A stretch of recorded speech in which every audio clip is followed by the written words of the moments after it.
दोस्तों नमस्कार। दोस्तों 100 दिन आंदोलन के, शायद आजाद भारत में इतना लंबा आंदोलन कभी नहीं चला। लेकिन इसका एक दूसरा सच भी है। कोई भी आंदोलन इस देश में जब जब परवान चढ़ा है तब तब इस देश की सियासत के भीतर कुछ सवाल उठे हैं। ये सवाल ऐसे हैं जो बार बार कहते हैं कि राजनीतिक सत्ता आपके पास से जा सकती है। लेकिन 100 दिन आंदोलन चलने के बाद भी अगर सत्ता बेखबर है और सत्ता को अगर इस बात का एहसास है कि उसकी सत्ता नहीं जाएगी, तो फिर आंदोलन का मतलब क्या है? यह सवाल ना सिर्फ आंदोलन के भीतर बल्कि इस देश के भीतर भी हो सकता है कहीं ना कहीं उठ रहा हो। और राजनीतिक सत्ता की बेखबरी या फिर उसका बेखबर होना भी शायद इस बात का संदेश देता हो कि चुनाव की प्रक्रिया बिल्कुल अलग होती है। लेकिन पहली बार कोई आंदोलन अगर यह कहे कि हम इस देश की संसदीय राजनीति के सबसे निचले स्तंभ यानी पंचायत को जीवित करेंगे, दूसरे स्तर पर पंचायत और जिले और गांव के स्तर पर जो सत्ता के समर्थक हैं उनसे जुड़े हुए जो भी चेहरे हैं, चाहे वो एमएलए हो या सांसद हो, उनकी घेराबंदी करेंगे और आने वाले वक्त में उनका बायकॉट दरअसल सत्ता की पहचान के साथ जोड़कर किया जाएगा। और उसके अगला कदम जब निकल कर आएगा तो चुनाव अगर हो रहे हैं तो फिर बहुत ही टैक्टिकल तरीके से भारत के चुनाव को अगर किसान अब लेने को तैयार हो चला है तो इसके मतलब क्या है?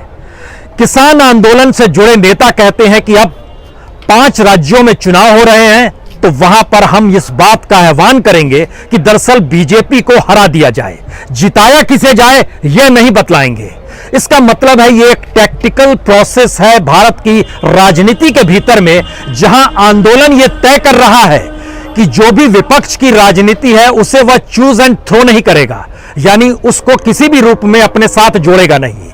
भारत की राजनीति में सत्ता वर्सेस किसान की स्थिति क्या आ सकती है? दूसरा सवाल, क्या भारत के भीतर में वाकई चुनाव अगर सत्ता जीत जाती है तो क्या किसान आंदोलन कमजोर हो जाएगा? क्योंकि किसानों ने तो इस बात का ऐलान कर दिया कि अब राजनीतिक सत्ता के खिलाफ वोट दे। तो क्या यह माना जाए कि जब 2 मई को चुनाव परिणाम सामने आएंगे तो उसके बाद यह किसान आंदोलन खत्म हो जाएगा? यह सवाल भी है, क्योंकि जैसे ही आप राजनीतिक तौर पर अपने को सक्रिय करते हैं वैसे इस देश में संसदीय राजनीति सारे मोलभाव करने लगती है और वही तय करती है। लेकिन यहीं से कुछ सवाल नए पैदा होते हैं, क्योंकि भारत के भीतर में बीजेपी को लेकर उसका लगातार चुनाव दर चुनाव जीतने की प्रक्रिया ने 2-3 बातों को खड़ा किया है। सबसे बड़ी बात यह है कि चुनाव जीतने का भारत में एक मैकेनिज्म होता है। क्या वो मैकेनिज्म बीजेपी के पास है? और अगर बीजेपी के पास वो मैकेनिज्म है तो इसका मतलब क्या यह भी माना जाए कि भारत के लोकतंत्र के भीतर 2 स्थिति एक साथ काम कर रही है, एक कॉन्स्टिट्यूशनल है और दूसरा क्वेसी कॉन्स्टिट्यूशनल है। कॉन्स्टिट्यूशनल का मतलब है जहां जहां संवैधानिक स्थितियों की जरूरत होगी सरकार इस बात का जिक्र करेगी। देखिए, सुप्रीम कोर्ट है ना, इलेक्शन कमीशन है ना, इस देश के तमाम इंस्टीट्यूशंस काम कर रहे हैं, इस देश में फेडरल स्ट्रक्चर है ना। लेकिन कैसी कॉन्स्टिट्यूशन एक ऐसी स्थिति होती है जिसमें सरकार को लगता है कि अगर वो कॉन्स्टिट्यूशनल इंस्टीट्यूशन के जरिए हार जाएगी तो वह वहां पर ऑथोरिटेरियन हो जाती है, यानी तानाशाह हो जाती है और उसके जरिए वह अपनी सियासत को साधती है। भारत की राजनीति में कभी ऐसा मौका नहीं आया कि कोई आंदोलन सरकार के इस क्वेसी कॉन्स्टिट्यूशनल प्रोसेस से टकराने की प्रक्रिया में खड़ा हो जाए। याद कीजिए 1975 इमरजेंसी के दौर में, उससे ठीक पहले जेपी का आंदोलन। जेपी के आंदोलन में भी आपको इस तरीके से एक जगह जमावड़ा कतई दिखाई नहीं दिया गया होगा, चाहे वो बात गुजरात से शुरू हुई हो, चाहे वो बिहार चली गई हो, या फिर दिल्ली के रामलीला मैदान से जो जेपी ने पूरे आंदोलन का आह्वान किया था और संपूर्ण क्रांति का नारा जब पटना के गांधी मैदान में दिया था तब भी इस तरीके का जमावड़ा नहीं था। और जेपी ने कभी इस बात का ऐलान नहीं किया कि इस कांग्रेसी सत्ता को आप हराइए। उन्होंने कहा था इस सत्ता को जड़ से उखाड़ फेंकिए और उसके बाद जो राजनीतिक सत्ता आएगी वह जनता की सत्ता होगी। तो क्या किसान आंदोलन और राजनीतिक सत्ता धीरे धीरे एक ऐसे मुहाने पर जा रही है जहां पर देश के भीतर में जो डेमोक्रेटिक प्रोसेस है वह खत्म हो जाएगा? कॉन्स्टिट्यूशनल इंस्टीट्यूशन है, जो संवैधानिक संस्थाएं हैं, वो खत्म हो जाएगी? क्योंकि कुछ सवाल हर जहन में आता है, कोई भी आंदोलन 100 दिन कैसे चल सकता है? इस दौर में तो बड़ी तादाद में लोगों के खाने पीने रहने की जरूरत होगी। आज हम यहां पर खड़े हैं तो दिल्ली का तापमान भी धीरे धीरे गर्म हो चला है। हल्की सी लू की भी खुशबू आपको अब दिखाई देगी। यहां पर गर्म हवा चलने लगी है। आने वाले वक्त में यह और तेज होगा। तो इसका मतलब है यहां पे क्या वो सारी सुविधाएं होंगी? यकीनन वो सारी सुविधाएं होंगी।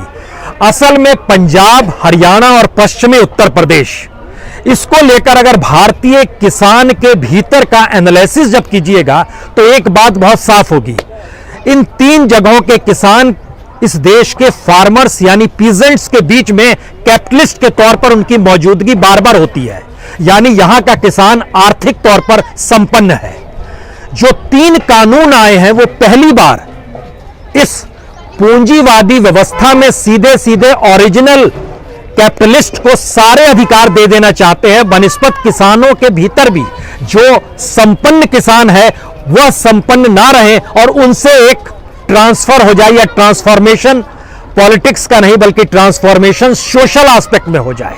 और किसान अपनी लड़ाई अस्तित्व की लड़ रहा है। अगर आप सिर्फ पंजाब, हरियाणा और पश्चिमी उत्तर प्रदेश का ही जिक्र करें तो यहां के किसानों के सामने भी अपने अस्तित्व की बात है।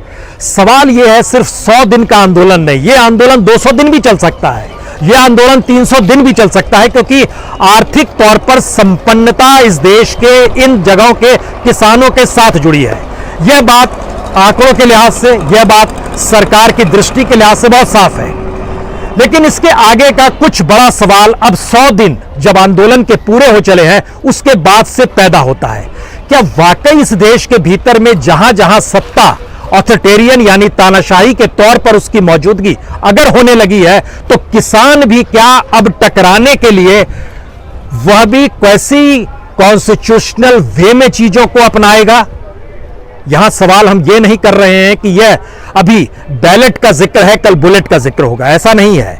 लेकिन एक सवाल है, आपको यहां पर भारत के उन पन्नों को आज खोलना होगा जिन पन्नों के जरिए समझने की कोशिश कीजिए कि इस देश के भीतर में राष्ट्र के नाम की 3 ही पहचान थी। एक स्वदेश, दूसरा स्वधर्म और तीसरा स्वराज।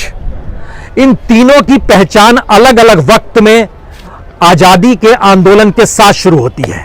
स्वराज का जिक्र सबसे पहले दयानंद सरस्वती जी ने किया था, उसके बाद बाल गंगाधर तिलक ने अपनाया और उसके बाद महात्मा गांधी ने उसको अपना लिया।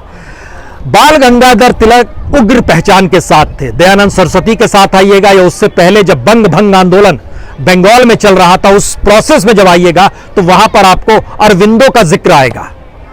अरविंदो स्वधर्म का जिक्र भी कर रहे थे और स्वदेश का जिक्र भी कर रहे थे। सनराइज समाचार को सब्सक्राइब करें और बेल आइकन को ऑल पे सेट करें ताकि आप हमारी आने वाली वीडियो का नोटिफिकेशन सबसे पहले पा सकें।